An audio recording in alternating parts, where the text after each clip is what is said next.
If your Roblox won't load on mobile, I'm going to give you the quick solution right now. So very first thing is that you need to visit to App Store and check updates for Roblox.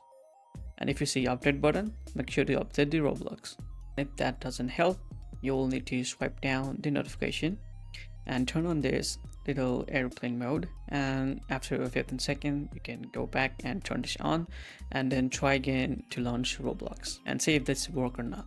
So next method, you can go to setting and then search here for VPN and open the VPN and tap on VPN and device management and see if your VPN has been connected here or not. If it is connected, then make sure to disconnect this, then try opening Roblox once again. So once again, go to setting and go to general, and then this time you need to go to iPhone storage and make sure that you have enough storage first. And also next method that you can do is you need to go to Roblox game and offload the app, then simply reinstall the app, then try opening Roblox once again.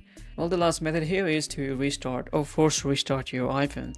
So to force restart, I need to press your volume up and volume down button and then simply continue hitting the power button. And until the Apple logo shows, you need to keep pressing the power button and then release the power button once again. Then hit up the password and try opening Roblox game once again. One last thing, that you can go to Safari and on your address bar you can type your status.roblox.com and you can tap and go and check if this is working on everything here or not, like player, creator, everywhere.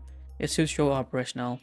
If it doesn't, then there might be issue on Roblox server itself. I hope this video got you back into Roblox. If this did, smash that like button and subscribe.